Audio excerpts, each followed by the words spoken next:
I think I'll let Steve go first, if you don't mind. Fun fact, we got our headshots taken on the same day, and Jay forgot his shirt, but I let him borrow mine. That's good. So I run engineering at Chegg, or I run a piece of engineering at Chegg.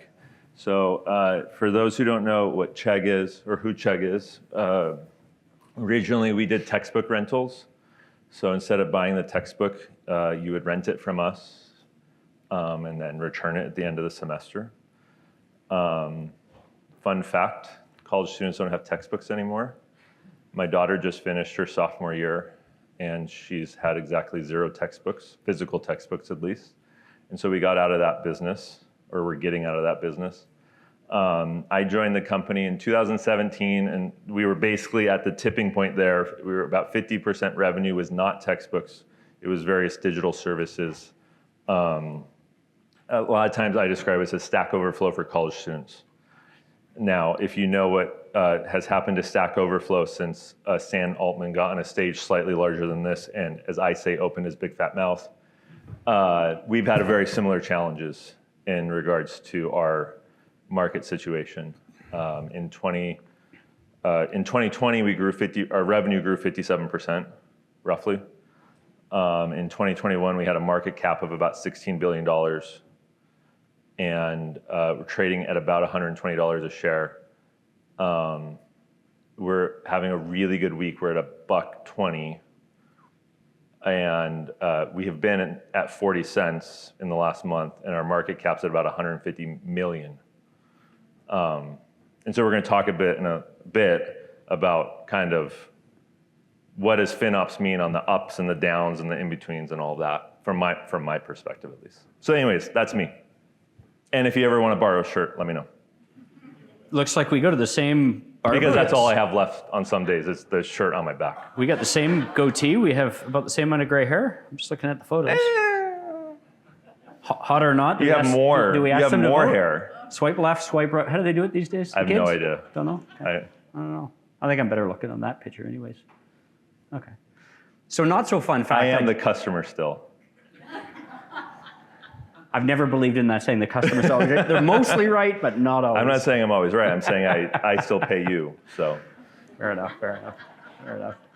Not so fun fact I just learned.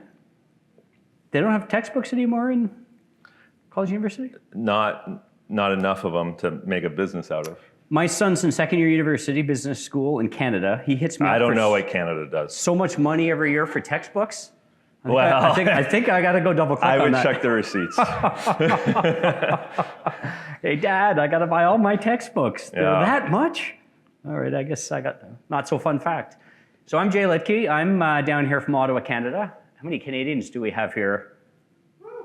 Hey, and most of you didn't come with me. I don't know who you are, so that's good. I'm with Flexera, Senior Vice President, Cloud and FinOps. I joined about a year ago. They acquired Snow Software. I was part of that company. I got sucked into Flexera, fell in love with the company, decided to stay. Prior to Snow Software, I founded a startup called Embotix, which was a pioneer in the cloud management platform space. It was a startup, 13-year journey before we were acquired, so it taught me a lot about cloud. I've been doing this for a little while, a lot of the gray hair, and it's a pleasure to be here with you. And I should say, too, that I'm on the board of the FinOps Foundation as well. So I ping pong around here, and when I have my badge on, it's the gray lanyard. I didn't know that, but the gray ones mean the governing board members. And there's a lot of us now. But it gives me a good perspective to see what the community is doing, where the foundation's heading, and it gives me opportunities to do things like this as well. Oh, there's the fire. I had joked in the pre-call, what slides do you want us? That turned out pretty good. Actually, Steve asked for a live fire. Yeah, that was in the discussion. So we got one. Not bad. Okay, this is the fireside chat with the plants behind us. Just close your eyes and imagine. We want to take questions. I think we agreed throughout. Yeah. Fair game. As long as you're all something to learn, you can knock us off the script, ask questions, whether it's about what we've said or maybe something we haven't said. I don't think we know everything, but we'll take a crack at the answer. The harder the question for you, the better. Is that good? Yeah. Okay. Customer's always right, so we'll ask him the questions. And I have a series of questions I wrote down. My old man brain always gets me forgetting what I'm supposed to ask, so I wrote down a few questions. And to kick it off. Rock and roll. So you told a little bit about yourself in Chegg. What's a fun fact of what you do outside of work, other than FinOps? And I mean, I don't know if anyone cares. So I love pickleball, which is like the most embarrassing fact about me, probably. I love European football, which is actually it's called soccer here. I have 3 dogs. I have 3 kids. I know all of their names, but I get them all intermixed. Yeah. I have 2 kids and 2 pets, and I get their names mixed up. Yeah, I mean, it happens. Yeah. Okay. And blowing off steam outside of work, pickleball's not been around that long. Yeah, it has. It was invented on Bainbridge Island.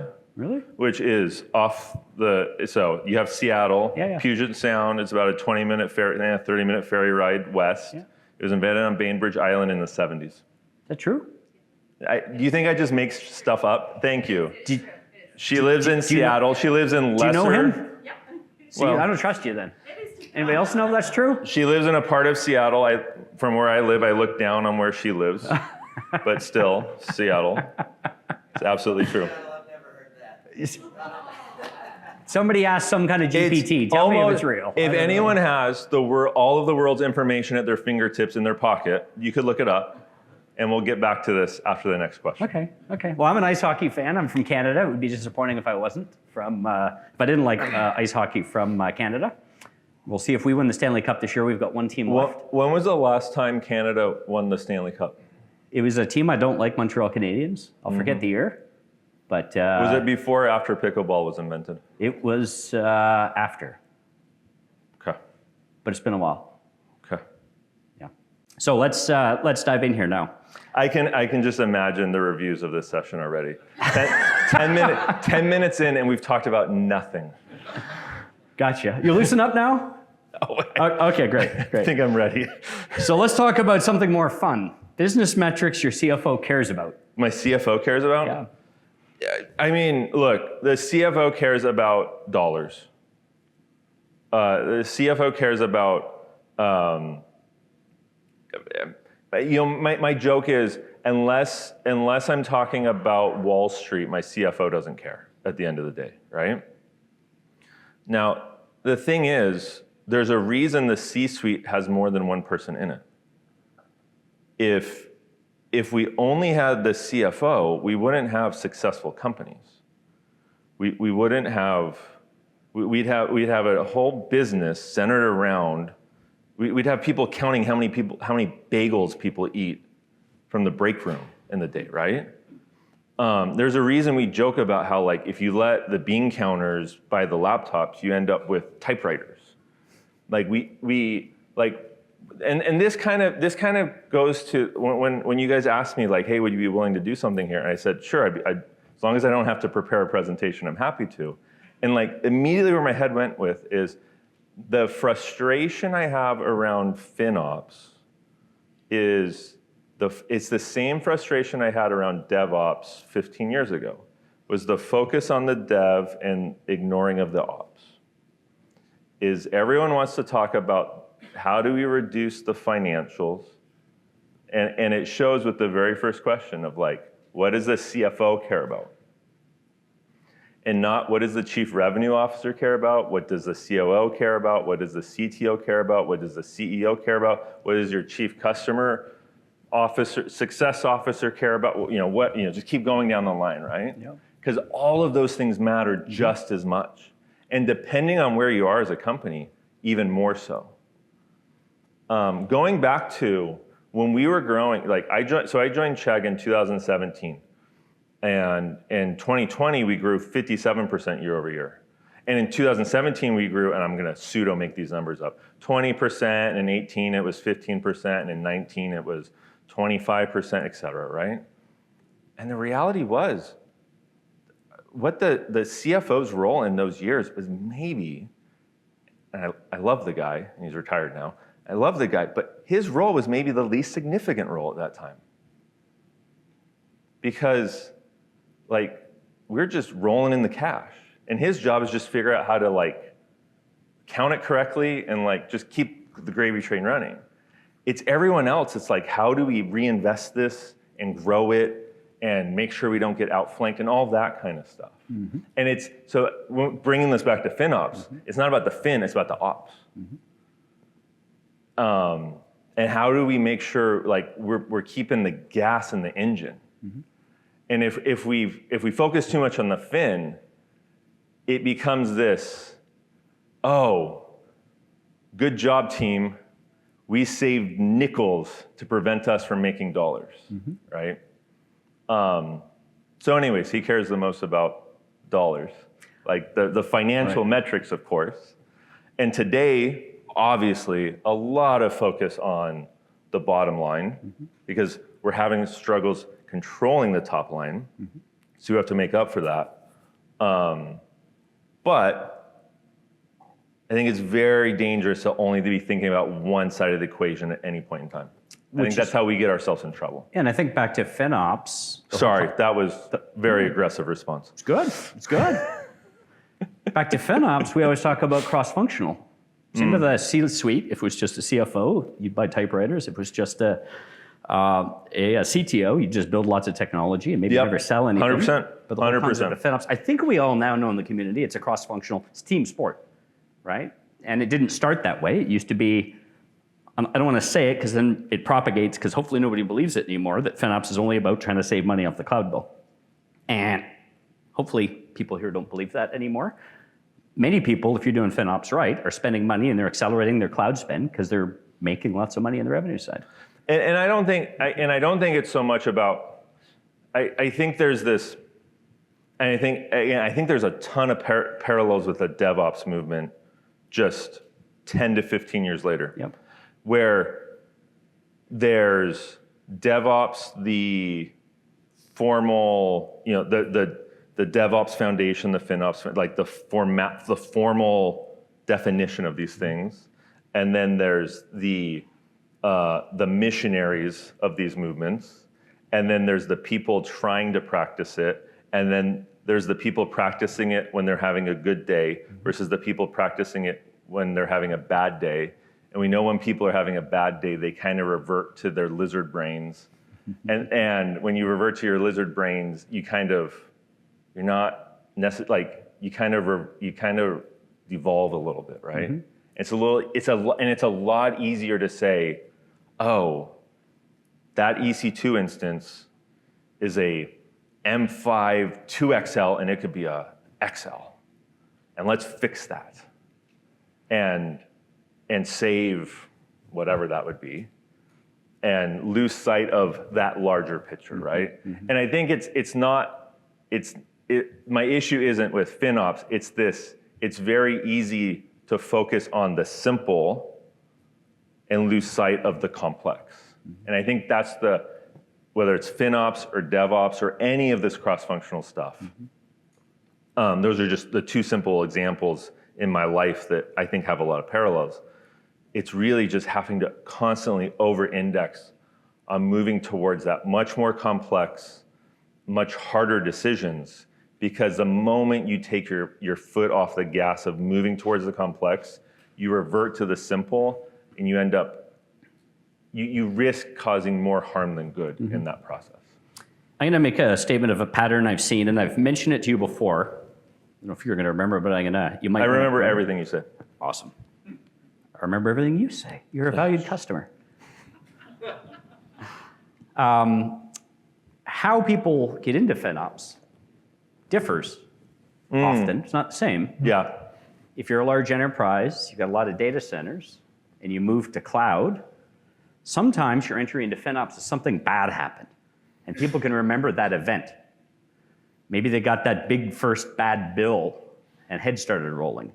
Maybe it's somebody left something running and they shouldn't have, and it racked it up and they didn't notice till the end of the month. So again, it's usually, and it's many times, something bad happened because they ran into cloud real quick. They maybe shoveled, lifted and shifted lots of things when everybody was saying, everything's going to cloud, get everything there as fast as you can. Versus a cloud native company, 2 guys, 2 girls in a garage, where they're looking at the cloud bill from day one because it's their biggest expense. They don't call it FinOps, but they're taking a different journey. And I think I asked you that question of what was your journey like into FinOps. So I'd like you to speak to your own journey, given I've seen a bunch of different ways that people get into it. Yeah. So Chegg we weren't native in the cloud, but pretty close. And when I joined Chegg, we were already in the cloud. We were in the process of containerizing, or we were very early in the days of containerizing. And so, and again, I think it's one of those things of like, FinOps, it's not this binary thing of like, oh, today we did FinOps, and yesterday we were not doing FinOps. And again, very similar to DevOps. It's like, oh, well, yesterday we were not a DevOps-driven organization, and today we are a DevOps-driven organization, right? And so, for us, it was just very much this piece-by-piece journey of as we grew and the world became more complex, we needed to have a continuous eye on continuous improvement. And the conversations often started with finance of, we need $1 million from AWS. And I would say, if I can add $1 million to AWS and remove $2 million from headcount, what would your response be? And of course, it's the wrong question of like remove $1 million. Like why are you coming to me and saying remove $1 million from AWS? What you really mean is we need $1 million. Like why are you telling me the solution? Tell me the problem and let me find the solution, right? And then the other piece of that equation was, don't come to me on December 31st and say, we need $1 million this quarter and find it in AWS. Like game over, not possible, right? And so we had to work on this idea of, it's like, it's like retirement, time is your friend. So we gotta be this continuous journey. If we only think about it now and then, we're in big trouble. We need to think about this from what's our real priority? Do we, for example, that year we were growing 57%. We had bigger problems than our AWS bill. Like we needed to be staying in front of that growth. And our AWS bill, or cloud bill in general, was not the problem we needed to solve for. Now, that particular year, I would notice things that annoyed me. Like, this S3 bucket is just costing more. Like, here, I could just run a quick report and be like, these S3 buckets, like, these are insane. Like, we should do something about this. But again, we had all these bigger fish to fry, and I don't want to distract engineers that cost a lot of money from doing something about it. So there's this guy on my team. He and I started at my last company on the same day. He was the intern. I started as manager of something. And he followed me to Chegg, and he's now senior manager of whatever. And I said, hey, and he has a master's in music from UCLA. Plays for the San Francisco Symphony on his spare time. Not anymore, he just had a kid. And this was 2020, pandemic. Musicians are all out of work. And I said, I need your most organized musician friend. And so he introduced me to Stan. And we hired Stan on a contract, and we taught him how to apply lifecycle policies to buckets. And we gave him a list, and he just went through it. And then we taught him how to right-size RDS instances. And we just taught him these like rote things, right? And so from a central perspective, we just solved a bunch of these just like stupid things that I couldn't, like I didn't want to distract people who could do the work of keeping the site up and running for our students. I couldn't spare them. I had a student who couldn't perform because we were all washing our groceries and staying home instead at the time. He was thrilled to make money. I was thrilled to like knock off this stupid stuff. And we kept the site up and running for the students while we knocked off these stupid expenses, right? Something like in the first 3 months, he saved us annually something like $1.5 million. And that was, at the time, that was something like almost 10% of our cloud bill, give or take. He's now a senior SRE on the team 4 years later. He just got promoted yesterday.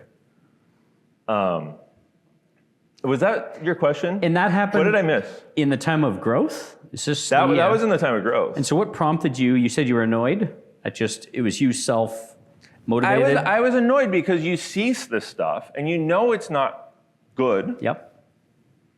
But in the hierarchy of needs, Yep. my hierarchy of needs was, I've got students who are struggling. They've all been sent home. Mm-hmm. They're struggling to keep up with their studies. They need our help. Mm-hmm.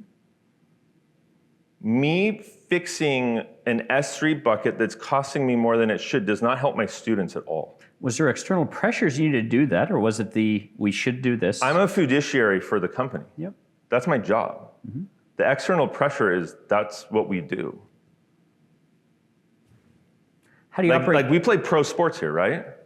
How do you operate differently then in the cyclical when things are down? What's different? How do you view it differently? The cyclical is that everyone has that focus. Mm-hmm. That everyone's running around with spreadsheets saying, how do we find this and how do we find that? Mm-hmm. That it doesn't require the self-motivation. But I think the difference between, I think it was Kobe Bryant. I don't really follow basketball. That's not my sport. But I think it was Kobe Bryant, but if it wasn't, let's just insert the correct name for me, someone. Would show up like half an hour before the game and shoot free throws. 3-pointers, free throws, I don't know. Now, this was, at the time at least, arguably one of the best players in the world. And like, was it in his contract to do that? Was he required to do that? No, he's a pro player, and he wants to win. Like, why are you guys here? One, offensive. Two, you could all... Easy answer. Two, you could all be out at the pool right now. Your boss wouldn't know. Right? 3, you could have said, like, I don't want to go to this conference. I want to stay home with my family. But presumably, like you're professionals. You want to win, right? So when you say, like, why did I care about this S3 bucket? Didn't help my students. That's why, like, that's our mission. It's because, like, I'm a fiduciary of the company. My job is to do the right thing by the company. And if I got an opportunity to pay someone, I don't know, $60 an hour or whatever it was, to save us $1.5 million for the year or whatever it was, you do it. So when you told the story about people running around saying $1 million off AWS, or in December saying, find me $1 million, yeah. I assume that's the spreadsheet jockeys coming out when things are maybe in the dip. Or, we want the numbers to look better for Wall Street, and we don't have time for that conversation. Gotcha. Okay, so it is cyclical. I know we've had this chat outside here of cyclical for FinOps. I mean, you're always doing FinOps, fiduciary duty, things are going well, you got their eye on the ball. Yeah. But clearly lots of headlights come when things are down. Yeah. And you've seen the roller coaster multiple times. I think what actually changes is based on how the business is performing, is when you're growing, mm-hmm. you need your product teams focus on getting in front of the product and business and customer need. Mm-hmm. At the end of the day, if we go back to Scrum methodology, you want your Scrum teams focus on what's the most valuable for the business. Now, that's very debatable, right? Mm-hmm. Now, let's make it simple. If a salesperson comes in off the road and says, I've got a customer who's going to sign a $10 million contract, all we need is this one feature. Guess what? We're building that one feature. Mm-hmm. I don't care whatever else we have on our plate, right? And if someone says, I found a bug, or our FinOps team says, hey, I found a thing that will save us $10 million a year. We've just got to do this one thing here. Guess what? We're going to do that no matter what. It's everything in between that's hard, right? But at the end of the day, the Scrum team is supposed to do what's most valuable for the company. And now, when you're on the way up, a lot of the times what's most valuable for the company is to get in front of what the customer needs, to drive the innovation, to innovate faster, to push the boundaries of what's possible, et cetera. Not to, let's spend half a day figuring out exactly what the right RDS instance size is, because it's going to save us a few $100 a month, right? Now, if I'm the 2 guys, the 2 girls, and the 2 dogs or whatever it was in the garage, and I've got my $50 Amazon gift card I won at the thing, and we're trying to get something off the ground, it might actually be the most important thing to figure out the exact right RDS instance size, because once that $50 gift card's out, we're done, right? But those are the constraints we're working with. Now, on a very different scale, when you're struggling as a company, that might be where you're at, is like, hey, the most important thing we can do as a company right now is figure out, hey, how do we do what we're doing today for 10% less? I know we have the questions code up. I guess I didn't give the instructions about submitting through here or live. They've been submitting. We have a lot of questions. If we can run FinOps, I think we can scan it. I mean, we learned how QR codes work during the pandemic. I didn't have to explain it. Magic works. Questions then. I've got questions. Yeah. And I'm going to go through, some of them have been answered, but if I don't First question, how dare you? If I don't read out the question appropriately, come grab Steve afterwards. So how do you measure success of FinOps?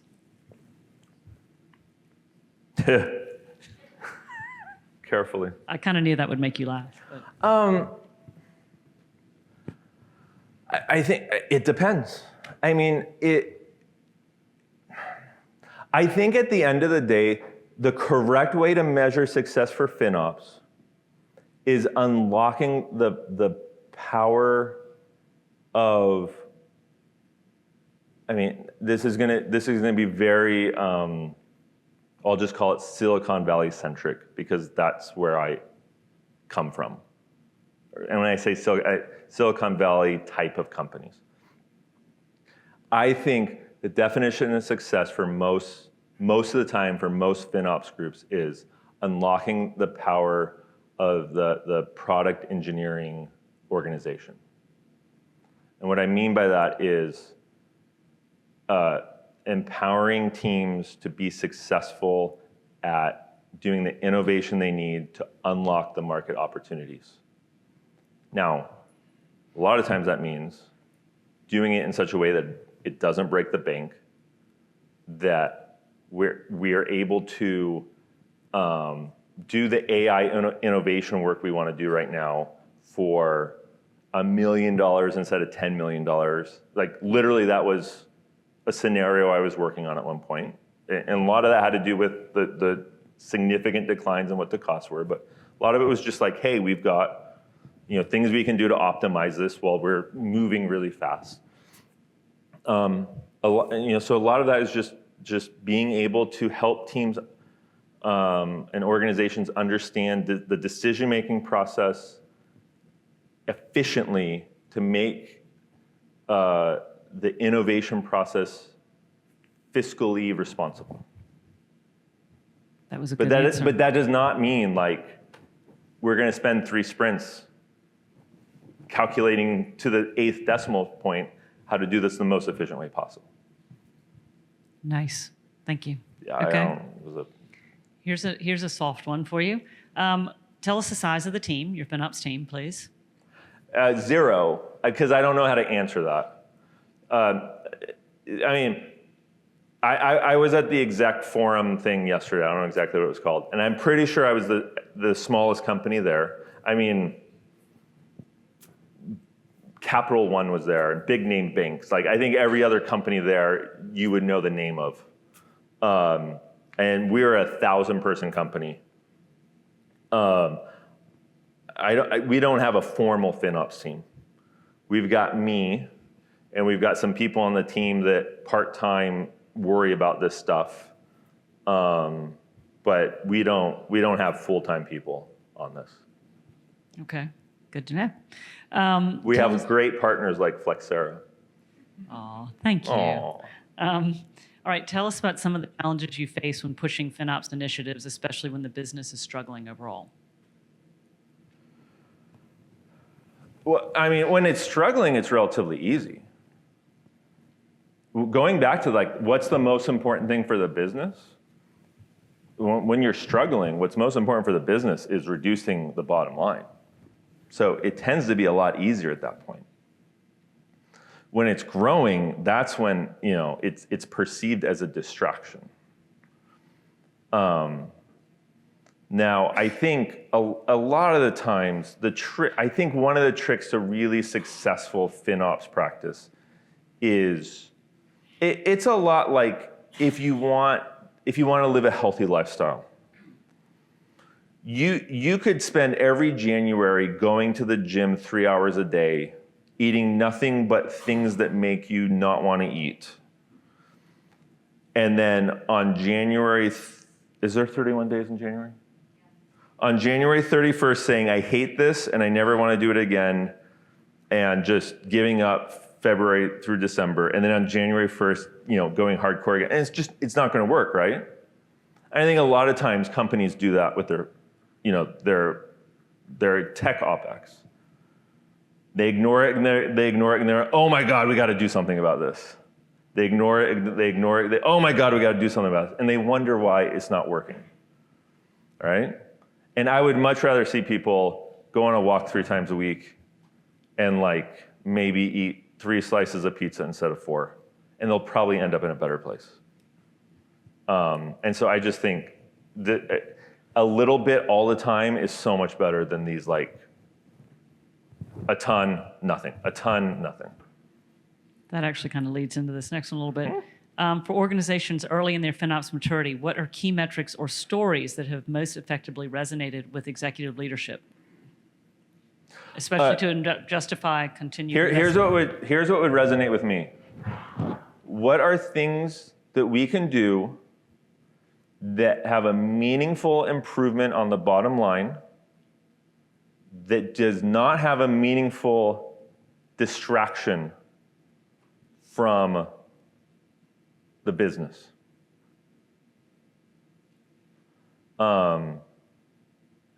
It's very easy to say, if we make it 10 times more difficult to launch a new service, we could be 30% more efficient in the way we run cloud services. And I would not be impressed at all, right? But if you come to me and you say, hey, we're going to let dev teams just continue to do what they do, but we could hire one person,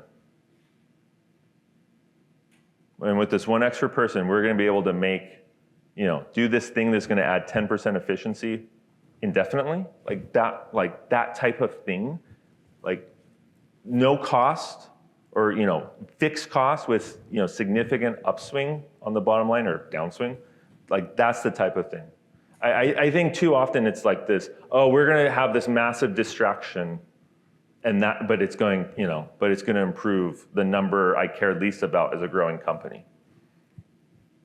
Nice. Okay. How have you communicated budget ownership and accountability to engineering or product teams, especially when they didn't previously feel responsible for cloud cost management?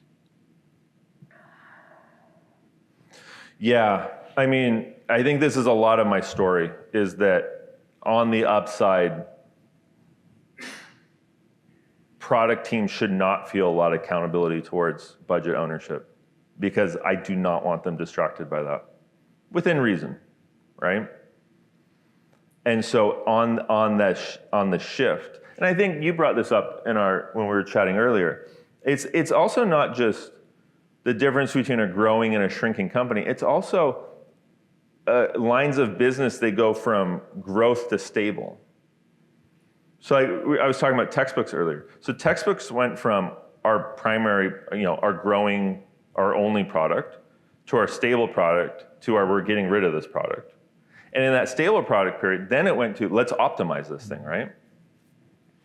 And so even if it's not a declining company, it might be this is a stable product and we want to optimize it to grow the margins on it.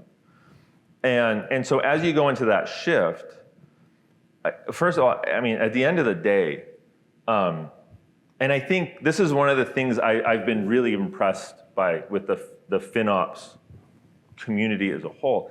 At the end of the day, conversations go a really long way. I don't know if anyone's noticed this, but just sitting down and having conversations about like, hey, there's these things we can do that are going to make a difference. And then how do we stack rank things? How do we prioritize them? How do we start to move these needles forward? And whether it's because we've got we've got business pressures and we've got bottom line problems, or this is a stabilizing market, and we want to now increase EBITDA margins on this line of business.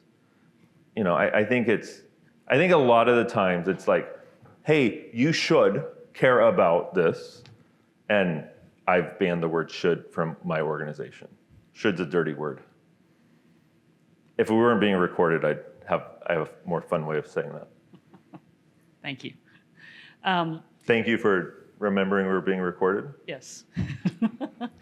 How have teams tackled That's the challenge of labeling and tagging consistency across environments, particularly in Google Cloud? Infrastructure as code. What was that?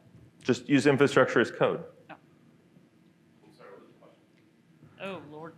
Okay, hold on. So if I may, it's how do you get consistency with tagging? It also use infrastructure as code, stop buying mice, saves you a bundle on mice, and then you don't have to worry about tagging anymore. It's done. It's a done deal. That's actually the simplest answer I've heard for tagging ever. That's great. I'm confused by the tagging thing. If someone could explain to me, I've like wandered into the back of a few sessions, and like 2 of the 3, they were talking about tagging, and I'm confused by it, to be honest. Okay, we'll hook you up with some people talking about tagging. All right. If you could go back in time, what would you do different or better to emphasize more of the ops and less of the fin when the business is booming? I would like to meet Abraham Lincoln and hear some of his quotes and which ones were real and which ones weren't. Okay. Oh, I'm sorry. There was a second half of the question. What was the question? I'm sorry. Second half, okay, if you could go back in time, you got that one, right? Yes. Okay. And then how would you advise someone to get ahead of the bad times, given bad times will inevitably happen? It's quite a sigh. Does anyone here know the Avett Brothers? Yes. Oh. One of my favorite bands. Accidentally bought tickets to see them twice last year. Once in Denver and then once in Seattle, 1 week apart. Long story. Great concerts though. They have this song, Deep on the B-sides. And the chorus is basically, it's about all my, I have no regrets, all my mistakes led me to you. And it's this love song. And it's one of my wife and I's favorite songs because we're a blended family. We've both second marriages. And, we could both have lots of regrets from our previous lives, but we both have kids from our previous marriages, and, our history is, made us who we are today, and we have absolutely wonderful relationships. So I don't really do regrets. So I struggle with the premise of the question. I apologize to whoever's question it was. I don't know. Sam Altman got on a stage and opened his big fat mouth and commoditized our business model. That's a tough one. How do you fight that one? Well, man, I wish we would have done a better job of diversifying what we were doing and not get outflanked by ChatGPT. I don't know how to answer that question. I wish we would have saved more cash. I don't know. Sorry. All right. That's okay. That was a long-winded answer. I really like the Avett Brothers. I just wanted to fit it in there somehow. They are good. I do like them. You called out your wife too. What's that? You've outdone me. You mentioned your wife. You called her out. I called out my wife. In a good way. Oh, okay. In Yeah. a good way. I love my wife. I haven't mentioned her yet. There you have. You're all We're even. okay. Last quick question. Kids, if you're watching this, time to go to bed. Not really. They're old. All right. So, what would be, with the power of hindsight, which I know you don't do regrets, but just hindsight here, what would be one thing that you might have tried to do differently Just in general? in relation to FinOps in specific?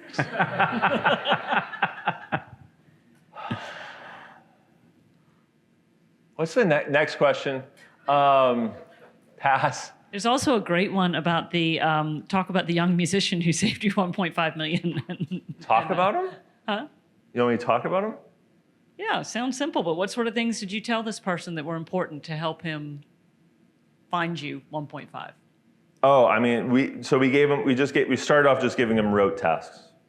I think the reality is find someone highly organized and just what are things that if you can write them down as steps and just let them go, just find someone like that. I think some of this stuff you don't need someone that's highly technical to do. Going back to the what would I don't want to dodge the question. Like in hindsight, what would I do differently? I think one of the challenges we're dealing with right now is we have a lot of contracts that made a lot more sense when we were in a different situation.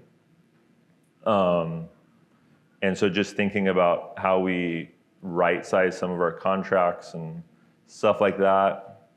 I mean, having a crystal ball, yeah, wouldn't that be great?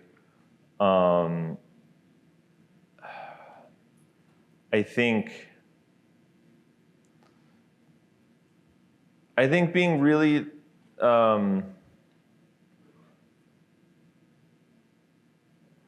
really thoughtful about architecture and I think that's, we spend a lot of time thinking about how will we grow our architecture as we grow, and we don't spend a lot of time thinking about how will we shrink our architecture when we're not, as we shrink. And like, I'm not suggesting we should all sit around and think about like if the whole company shrinks, but I think the reality is that we often have areas of our ecosystem that do shrink.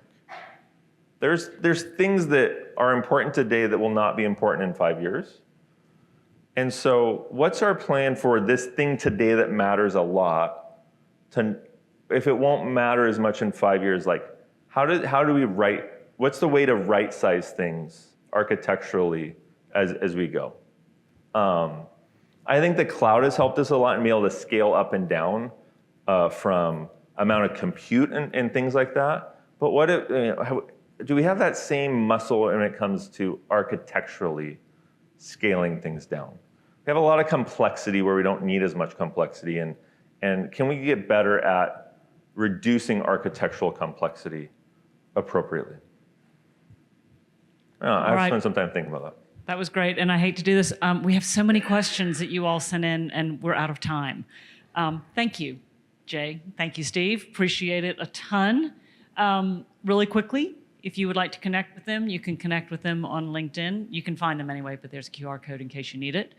I do have one request. The FinOps Foundation likes for us to give the feedback, so if you wouldn't mind hitting this QR code and please responding to their short survey, it will help us next year bring back more speakers like Steve to the stage here. So we really appreciate it.